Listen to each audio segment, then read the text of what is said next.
2025년 6월 15일 청년부 예배 설교를 시작합니다. 이 시간 하나님이 우리에게 주시는 말씀은 빌립보서 4장 6에서 7절, 마태복음 6장 9에서 10절입니다. 저와 여러분이 번갈아 읽겠습니다. 아무것도 염려하지 말고 다만 모든 일에 기도와 간구로 너희 구할 것을 감사함으로 하나님께 아뢰라.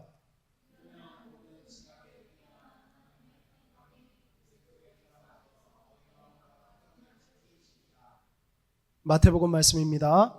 그러므로 너희는 이렇게 기도하라. 하늘에 계신 우리 아버지여, 이름이 거룩히 여김을 받으시오며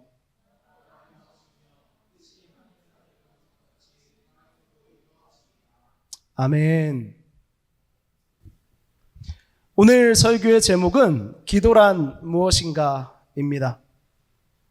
지금의 교회 환경은 과거에 비해 너무나 좋아졌다고들 합니다.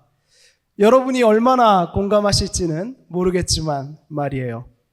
저는 신학대학원을 다니면서 교수님들이 가끔 우리 80년대 또는 90년대 초반에 교회의 이야기들을 해주실 때가 있어요. 정말 요즘 말로 라떼는 말이야 하는 이야기죠. 그런 이야기가 생각납니다. 이렇게 천막에서 교회를 개척하셨다고 해요. 근데 거기가 공사를 앞두고 있는 부지라 이렇게 허벌판 같은 모래 위에 천막을 세우고 예배를 드렸다고 합니다. 당연히 재정도 굉장히 안 좋았겠죠. 또한 천막이니까 화장실이 마땅히 없었다고 해요. 수도도 없는 교회였던 거죠. 근데 이 가난한 개척교회에 어느 날 후원이 들어와서 음식이 왔던 거예요. 그래가지고 예배 전날 성도들이 신나게 기쁜 마음으로 그 음식을 나눠 먹었다고 합니다. 그런데 여름이어서 그랬을까요? 다음날 예배를 드리는데 다들 배탈이 난 거죠. 한 명씩 빠져나가더래요. 그런데 거기가 허허벌판이잖아요. 또 그날이 바람이 많이 부는 날이었다고 합니다. 사람들이 한 명씩 나갈 때마다 그분들이 큰 일을 보는지 작은 일을 보는지 알 수 있었다고 해요. 바람이 불면 그 냄새가 풍겨왔다고 합니다. 그런 상황에서 사람들이 하나 둘씩 빠져나가고 목사님도 너무나 배가 아픈데 식은땀을 흘려가면서 설교를 하셨다는 이야기를 하셨어요. 지금 생각해보면 와, 그런 시대가 있었다니 감탄스럽기도 하고요. 또한 탄식이 나올 때도 있죠. 와, 우리는 진짜 그런 상황이면 어떨까 생각해보게도 됩니다. 당시 교회뿐만이 아니었죠. 우리나라가 지금과는 많이 달랐어요. 배고프고 부족한 시대였죠. 당연히 그래서 교회의 모습도 달랐습니다. 시간은 흘렀고 90년대, 2000년대를 거치면서 우리나라는 경제적 풍요를 맞이하게 됩니다. 더불어서 교회 환경은 계속 발전해 왔죠.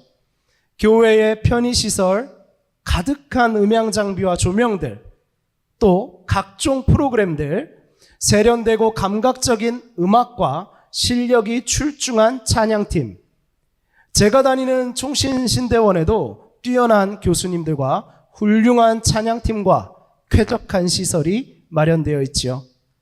이제는 배가 고파서 무언가가 부족해서 예배를 드리기가 어려운 시대는 아니에요. 그렇다면 여러분, 우리는 옛 시대보다 더 믿음이 강한 그리스도인이 되었습니까? 저는 개인적으로 아까 말한 라떼는 말이야 무용담을 들려주시는 교수님들에 비해 제가 더 믿음이 강하다고 말하기는 어려울 것 같아요. 여러분은 어떠신가요? 아마 저와 공감하시는 분들이 많을 거라 생각합니다. 우리는 왜 풍요 속에서 더 약한 믿음을 갖게 되었을까요? 여러 가지 이유가 있을 거예요. 그런데 분명한 한 가지는 이러한 풍요 속에서 무언가가 과거에 비해 부족해졌기 때문입니다. 그것은 기도입니다. 오늘은 기도란 무엇인가라는 단순하지만 중요한 질문을 던지며 설교를 하려 합니다. 기도가 부족해진 이 시대에 교회에 다니는 청년들이 예배 시간에 가장 좋아하는 것이 무엇이라고 생각하세요? 조사에 의하면 찬양을 가장 좋아한다고 합니다. 그래서 요즘 교회에서 청년부가 부흥하려면 찬양팀을 먼저 잘 세워야 한다고 얘기해요. 그리고 찬양이 예배의 절반 이상을 차지하는 청년부도 많아졌어요. 찬양만 40분 이상을 매번 하는 교회를 보았습니다. 요즘 몇몇 교회에서는 찬양팀을 뽑을 때 하나님을 향한 마음보다는 연주나 노래 실력을 보고 뽑기도 합니다. 외모도 출중하면 더 좋겠죠. 혹시나 가수 지망생을 했거나 무대 경험이 있는 사람이라면 가산점을 받아요. 어떤 교회는 찬양을 위한 세션팀을 따로 고용합니다. 전문 연주자들로 말이죠. 심지어 그들이 신앙인이 아닌 경우도 꽤 있어요. 먼저 한 가지를 분명히 하겠습니다. 저는 찬양을 비판하는 것이 아닙니다. 찬양은 우리의 신앙에서 매우 중요합니다. 찬양은 단순히 예배의 분위기를 돋우는 장치가 아니라 그 자체가 예배인 우리의 고백이지요. 제가 그럼 비판하는 것은 본질을 벗어난 노래들을 비판하고 있습니다. 감정을 자극하는 퍼포먼스를 비판하고 있는 것입니다. 찬양의 본질은 하나님께 올려드리는 운율에 담긴 기도예요. 사실 찬양과 기도는 연결되어 있습니다. 기도하는 사람은요, 진정한 찬양을 드리게 돼요. 그러나 본질을 벗어난 찬양은 내 감정을 자극하는 도구로 쓰이지요.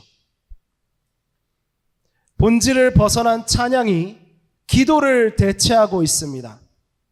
교회에 가득한 온갖 감정을 고조시키는 장치들이 기도를 대체하고 있습니다.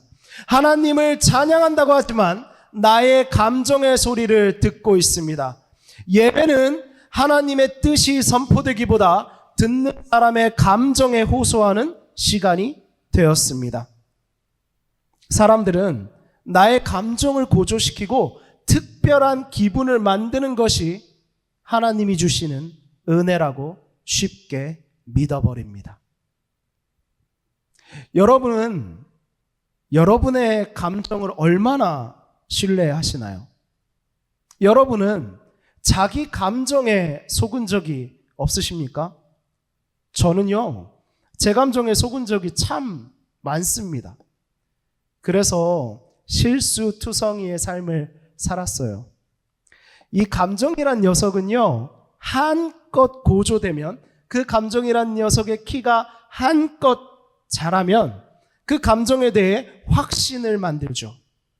그래서 감정을 움직이게 하고 그 감정을 키운 것을 믿게 만듭니다. 여러분이 무언가에 속았구나라는 것을 알게 될 때 반드시 감정이 먼저 그것을 향해 움직였기 때문이라는 것을 잊지 마시기 바랍니다. 청년들이 어려운 시대죠. 요즘이 그렇습니다. 미래는 불투명하고 불안은 커져갑니다. 그래서 청년들은 나의 존재를 확인받기를 원해요. 내가 존재한다는 느낌이 필요한 거예요. 이때 감정을 부추기면 아주 효과적으로 그들을 설득할 수 있겠죠. 이렇게 자기의 감정을 만족시키는 신앙생활은 기도마저도 자기의 감정의 만족을 위해서 하게 만듭니다. 기도에서 하나님이 사라지고 내가 주인이 되어 내 감정을 일방적으로 토로하는 수준에 머무르게 됩니다. 그 일방적인 기도는 할수록 허무해지죠. 허무해지니까 점점 하지 않게 되는 거예요.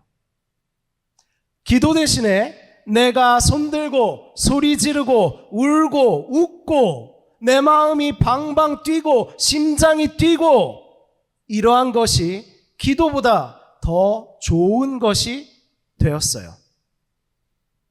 이런 분들 본 적 없으십니까?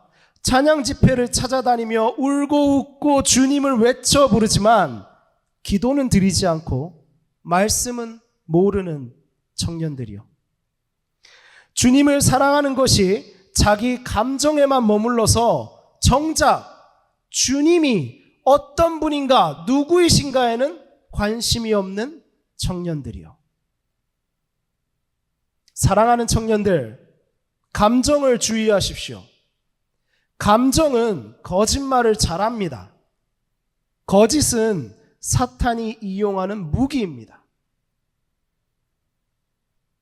이제 진짜 기도에 대해 생각해 봅시다. 여러분이 소개팅을 나갔어요. 저쪽 쳐다보고 말할게요.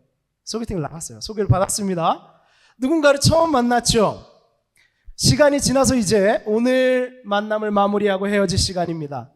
이제 다음에 만나기로 약속하거나 거절하거나 결정할 시간이죠.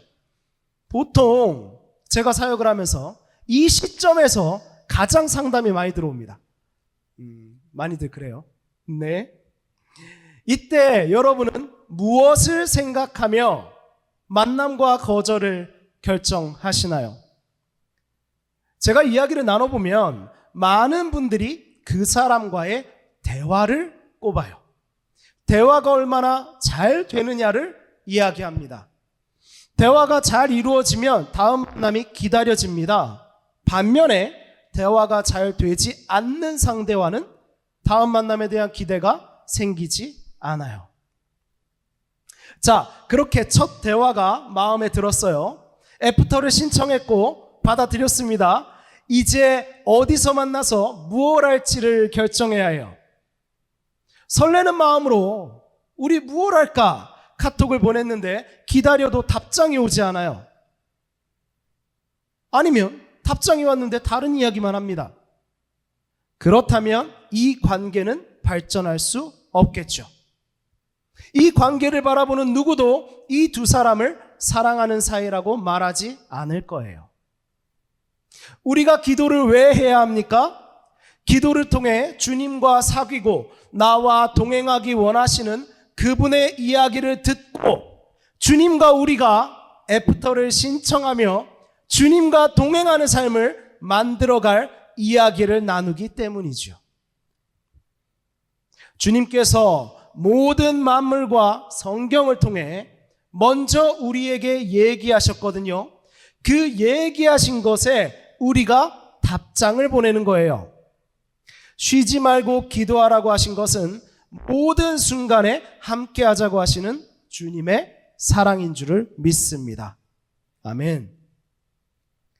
대화를 해야 사랑하는 사이입니다. 그렇죠?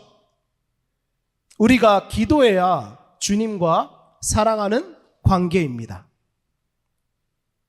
기도를 통해서 나의 감정을 일방적으로 나 혼자 떠드는 게 아니라 주님과 서로 사랑하고 함께 미래를 만들어가는 관계가 되는 것이에요. 그런데 말입니다. 이렇게 좋은 기도가 왜 그렇게 어려울까요? 여러분, 기도가 왜 그렇게 어렵습니까? 주님께 말 걸기가 쉽지 않아요. 무엇을 말해야 될지 모르겠어요. 그분은 우리와 너무나 다르니까요. 그분은 보이지도 않아요. 대답도 안 하시는데, 기도해도 별 효과 없던데, 기도해도 뭐가 변하는지 모르겠던데, 우리는 이런 말들로 자꾸 주님과 우리의 사이를 벌리려 해요. 주님은 우리에게 우리와 같은 몸으로 오셨는데 말이에요. 기도하지 않는 사람들은요, 이런 말을 자주 합니다. 하나님이 다 아신다면서 왜 기도를 하라고 하지? 여러분도 이런 질문 해보셨나요? 그런데 좋습니다. 이 질문을 하셨다고 생각해 보죠. 우리 한번 생각해 봐요. 기도는 하나님과 교제하기 위한 대화잖아요. 모르는 걸 알려주는 설명이 아니에요. 너무나 간단하고 당연한 이야기입니다. 저는 이 질문을 하는 분들에게 되물어보고 싶어요. 당신은 사랑하는 사람과 서로 모르는 이야기만 하시나요? 사랑하는 사이에 서로 모르는 이야기만 합니까? 오히려 함께 아는 이야기를 나눌 때 더 친밀해지지 않던가요? 그렇죠? 그걸 공감이라고 합니다. 서로 아는 공통점이 많을 때, 서로가 아는 것을 나눌 때 대화에 케미가 있다고 말하지요. 둘이 공유할 수 있는 이야기를 나누며 우리는 특별한 사이야 라고 생각해 보게 됩니다. 맞죠? 하나님과 우리의 관계도 그렇습니다. 그래서 하나님이 모르시니까 알려주려고 기도하는 게 아니고, 하나님이 내가 다 알고 있으니까 같이 얘기해 보자 하시며 우리를 기도의 자리로 부르시는 거예요. 기도는 설명이 아니라 고백입니다. 사실 우리는 다 아시는 하나님께 왜 기도를 하지? 이걸 질문할 게 아니라 정말 나는 하나님이 다 아신다고 믿는가를 고민해 봐야 합니다. 같이 읽어볼까요? 시작. 다 아시는 하나님께 기도해야 하나님이 다 아신다는 걸 알게 된다. 제가요, 음식 만드는 걸 참 좋아해요. 그래서 음식에 대해서 어지간한 주부만큼은 잘 안다고 자신합니다. 여러분은 이 사실을 알고 계신가요? 알고 있나요? 네. 어떤 분은 아시고 어떤 분은 그래? 라고 할 거예요. 자, 알고 계신 분은 어떻게 아셨습니까? 저하고 대화했기 때문이죠. 그렇죠? 그렇습니다. 무언가를 알고 있다는 사실은요, 대화를 해야 알 수 있어요. 우리는 다 아시는 하나님과 대화해야 하나님이 다 아신다는 사실을 알게 됩니다. 하나님과의 대화, 그것이 기도지요. 함께 읽어볼까요? 시작. 다 아시는 하나님을 믿자. 그렇다면 우리는 다 아시는 하나님을 믿고 기도해야겠죠. 여러분은 무엇을 기도할 겁니까? 나에 대해서 잘 모르는 나의 판단인가요? 아니면 나를 다 아시는 그분의 인도하심인가요? 여러분, 다 아시는 하나님을 신뢰하십시오. 신실하신 하나님, 반전의 하나님을 신뢰하십시오. 나의 감정에 좋은 거 참 많죠. 그런데 우리는 그것이 독인지 약인지도 모르고 내 기분에 지금 좋은 것, 나의 바람을 이뤄주세요 라고 기도하잖아요. 이제 그것이 아니라 나를 다 아시는 하나님의 뜻을 내 삶에 이뤄주세요 라고 기도하십시오. 우리 잠깐 여러분들 눈앞에 연극 무대가 있다고 생각해 보십시오. 지금 연극이 상영되고 있습니다. 여러분의 눈앞에 그 무대를 그려보세요.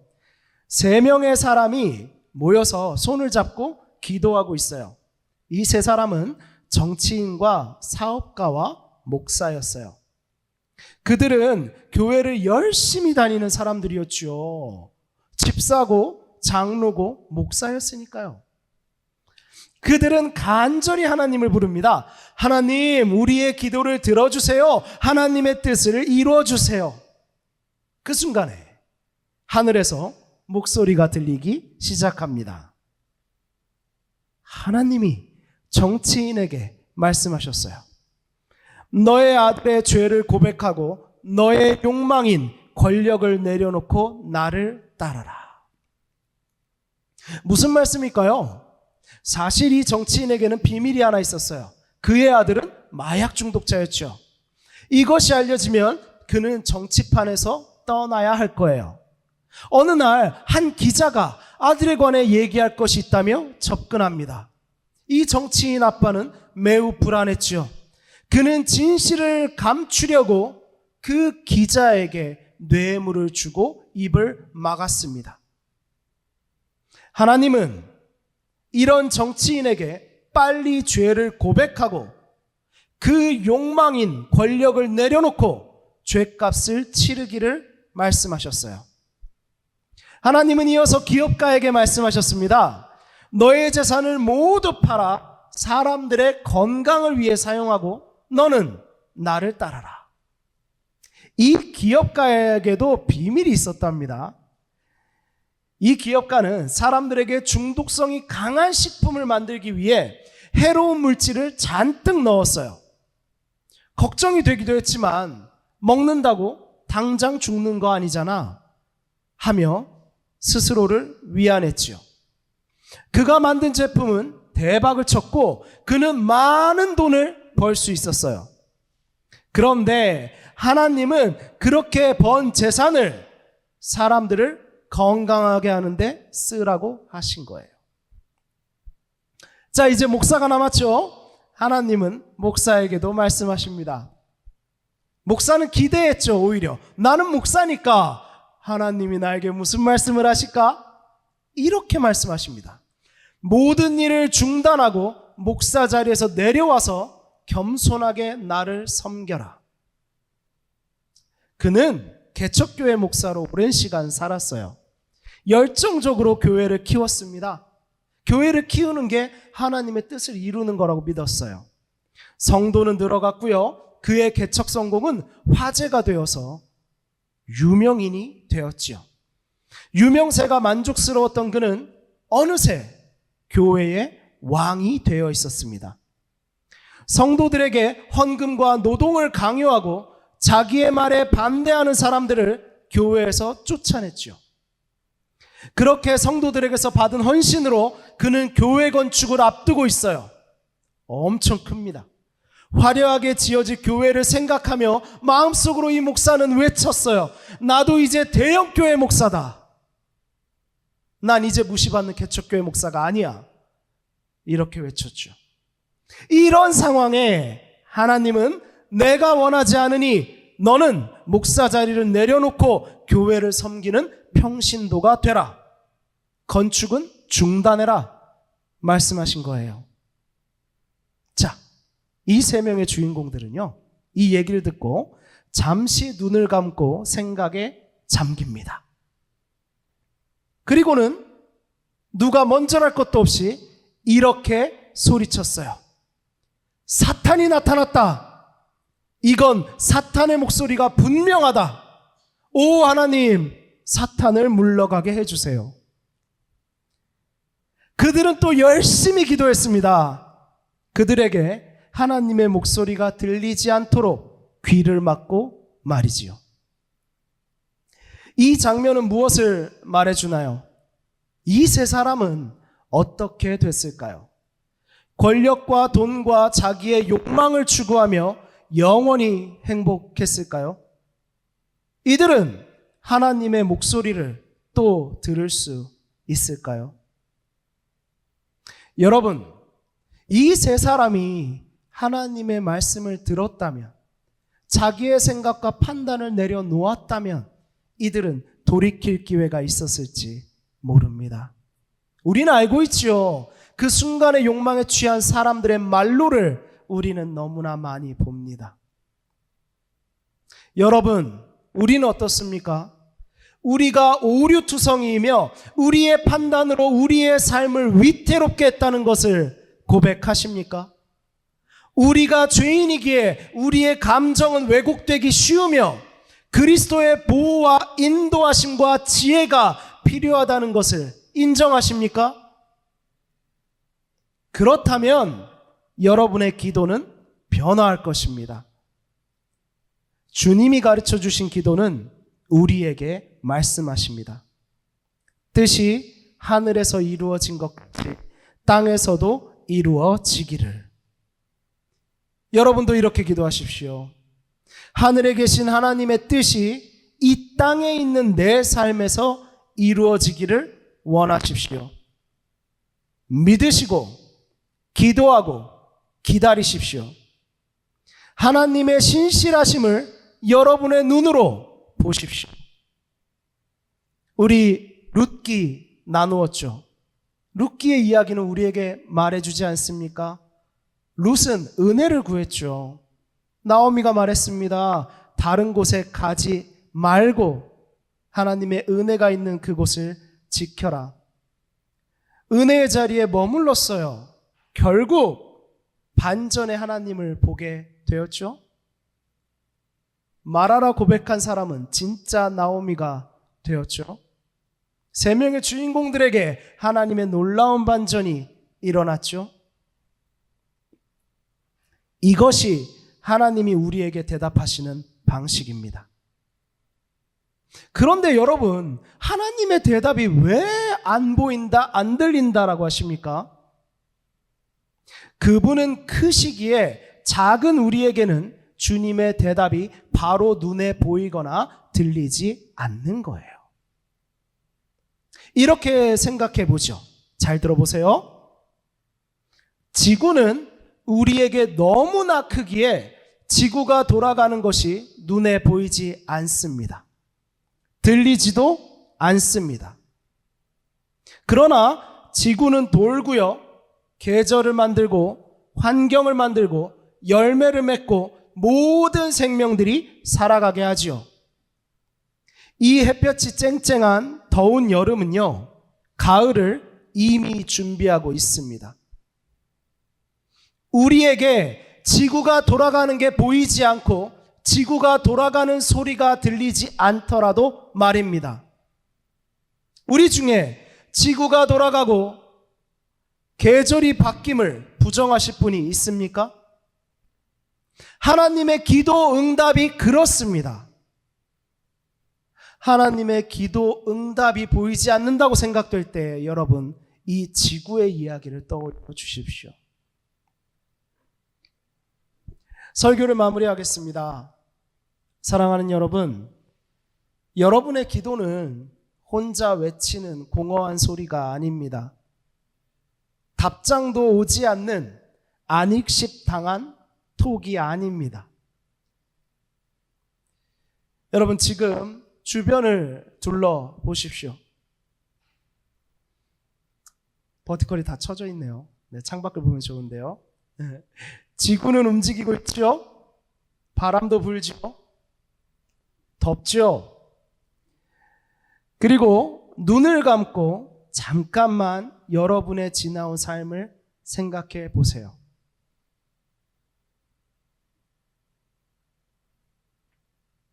눈을 뜨시고 지금 주님께 드리는 이 예배를 바라보십시오. 보이십니까? 주님이 먼저 나의 삶에 톡을 보내셨잖아요. 예배의 자리로 부르셨잖아요. 말씀을 들려주시잖아요. 지금도 여러분의 삶을 인도해 가고 계시죠. 그래서 우리가 예배합니다. 여름에 준비된 가을처럼 말입니다. 이것이 하나님이 여러분에게 말씀하시는 방법이에요. 우리의 믿음이 기적입니다. 이제 먼저 선톡하신 주님과 사랑하는 사이가 되어야죠. 여러분, 답장을 보내세요. 답장을 보내시면 됩니다. 사랑하는 사이에 침묵하면 안 됩니다. 그렇죠? 기도하십시오. 때로는 버벅대고 금방 돌아서서 후회할 허튼 소리라도 좋습니다. 정말이에요. 괜찮아요. 우리 연애를 처음 시작할 때나 사랑하는 사람에게 말할 때 평소보다 더 더듬고 이상한 말 많이 하지 않아요? 나 그렇게 멍청이 아닌데 자꾸 멍청이 같은 소리 하고, 내가 말하는 게 이게 아닌데 엉뚱한 소리 하고, 오해하기도 하고, 상처 주기도 하고, 알고 보니까 그게 아니었고, 미안하고, 눈물 흘리고, 생각보다 괜찮기도 하고, 그러다 별로기도 하고. 네. 그렇잖아요? 괜찮아요. 괜찮습니다. 우리가 주님을 사랑하면요, 원래 버벅대요. 내 안에 은혜가 가득하잖아요? 내 안에 말씀을 들어서 뭔가 하나님의 엄청난 그 구속사가 내 안에 오잖아요? 근데 내 말빨이, 내가 아는 지식이 그것을 설명하기에 부족한 거 당연한 거 아닙니까? 당연해요. 당연한 거예요. 저는 설교자인데도요, 가끔 버벅대고 막 그래요. 어떻게 표현해야 될지 모르겠고. 원래 그런 거예요. 하나님은 그런 걸 다 아시고 우리를 사랑하신 거예요. 우리가 결국 어떻게 돼서 막 엄청난 걸 알게 되고, 엄청난 말을 하게 되고, 엄청나게 능력 있는 사람이 될 것이기 때문에 우리를 사랑한 것이 아니에요. 버벅대는 거 아세요? 버벅대고 긴장하고 떨릴수록 나를 사랑하는구나 아십니다. 그러니까 말 잘하게 되고 뭐 보여줄 거 있을 때 기도해야지. 그때 하나님 앞으로 나아가야지. 교회는 자격이 없는 사람들이 오면 차별받는 곳이야. 이런 거 없앱시다. 연약한 사람들이 와서 함께 찬양하고 기도하는 곳이 교회예요. 당장 기도를 시작하십시오. 그냥 막 더듬거리세요. 우리 중에도 말 더듬는 사람 많아요. 되게 말 잘하는 척하고 똑똑한 말투 쓰는데 진짜 무슨 말인지 하나도 모르는 사람도 있고, 네, 그래요. 어떤 사람이 막 톡을 보내는데 뭐라고 답장해, 이게 뭔 말인지도 모르겠어서 막 멍청이야 하고 막 서로 그런 사람도 있고 막 그래요. 그게 우리입니다. 나를 누가 좋다고 하는데 서로 마음을 표현하는데 그게 이상하게 전달이 돼가지고 이게 뭐지 하는 사람도 있고 그래요. 네. 사랑하는 하나님은 우리가 그럴 거 압니다. 그러니까 때로는 어리광도 부려보세요. 때로는 울기도 하십시오. 내가 그렇게 강한 사람 아니잖아요. 세상에 아픈 거 있으면 어디 가서 웁니까? 울면 더 때리는 게 세상인데 울기도 하십시오. 그냥 매일 일상의 순간에 말을 걸고 하나님이 보내주신 선톡에 답장하는 거예요.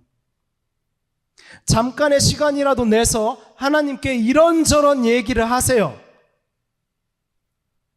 기도의 형식을 너무 갖추려고 하지 마십시오. 거룩하고 장엄하지 않아도 괜찮아요. 하십시오.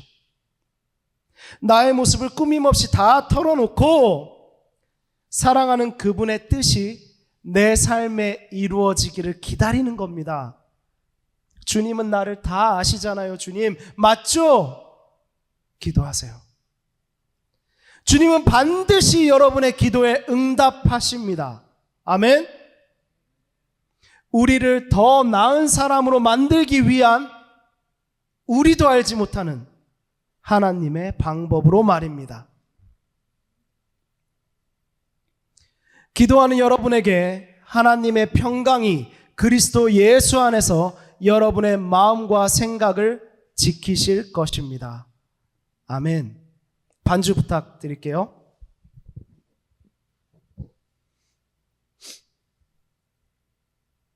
이 시간 우리 기도하기 원합니다. 우리의 기도가 회복되어 풍요의 시대에 더 큰 열매를 맺는 우리가 되기를 원합니다. 나의 감정을 만족시키는 예배자가 아니라 진정으로 하나님과 함께하는 예배자가 되기를 원합니다. 주님과 대화하며 나를 다 아시는 주님을 사랑하는 내가 되기를 원합니다. 우리 이 시간 주님을 바라보며 기도로 나아갑시다.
하나님, 우리가 주님을 모를 때, 우리가 주님에게서 고개를 돌릴 때 성령 하나님께서는 탄식하며 우리를 위해 먼저 기도하셨습니다. 주님이 먼저 우리에게 사랑한다 말을 거셨습니다. 이제 우리가 답장을 드리려 합니다. 아직은 여리고, 아직은 부끄럽고, 아직은 어색합니다. 그래서 한 걸음부터 시작하려고 합니다. 우리의 작은 고백을, 작은 섬김을 주께 드리려 합니다. 오늘부터 우리 기도하기를 원합니다. 1분이어도 5분이어도 좋습니다.